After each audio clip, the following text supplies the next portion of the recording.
Now I'm assuming that you'd like to turn your cycling performance upside down.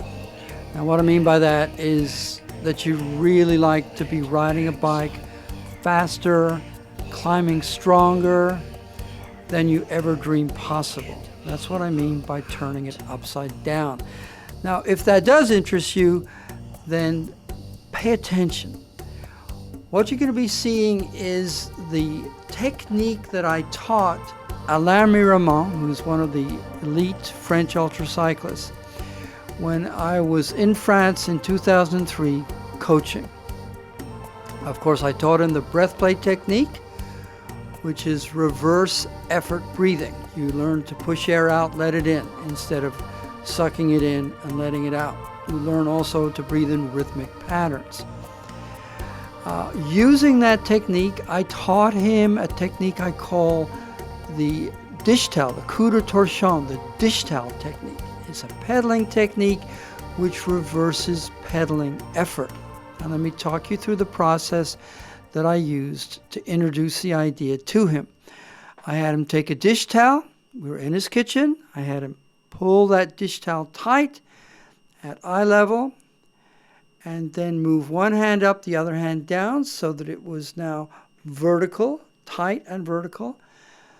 The center point at about eye level. So now if you can imagine that tightly stretched dish towel with the hands in position, one up, one down, were kind of like the cranks with the right foot at the 12 o'clock position and the left foot at the 6 o'clock position. The right foot up, the left foot down. Then I invited Alain to begin turning his hands as if he were turning cranks, keeping the dish towel stretched tight as he turned those cranks, keeping that imaginary center point fixed in space. Now I want you to imagine what's going on here. The left and right hand are working equally throughout the entire 360 degrees of the pedal circle. Equal involvement of left and right arms in this case.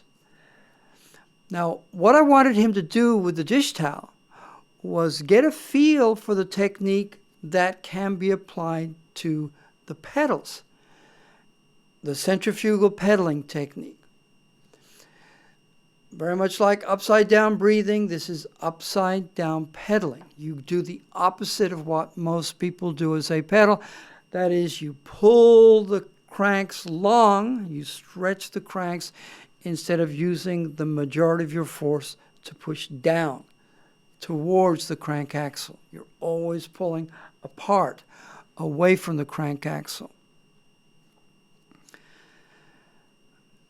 Now, what Alain told me after a few years of doing this, in a very excited recent phone call, he said that he was riding and realizing something very exciting, that climbing was beginning to feel about the same as riding the flats. Now, we're all used to working harder on climbs. And as incredible as it might sound, what this very sophisticated, passionate lifestyle cyclist had discovered was that with this pedaling technique, harnessed to and organized by the breathing technique, his ability to put power into his pedal circles was so enormously increased that climbing felt like riding flat. I'm going to repeat that because it's a really startling idea. Climbing felt like riding flats to him, having developed these skills. Now, if that interests you, if you think it would be a good idea to be able to climb strongly, fast, having the actual effort of turning those cranks reduced enormously because the work was perfectly coordinated and balanced between left and right legs, then watch this again and watch it again and really develop an understanding of what this is about. And then I strongly recommend go to the website, www.breathplay.com. Get the CDs because they help enormously in the learning process, and let yourself develop these basic skills and watch what happens to your power on the bike. It's all about turning things upside down. Whatever you have been doing, going way beyond that performance level. Hope you have fun with this, and welcome to the world of BreathPlay and centrifugal pedaling. Thank you.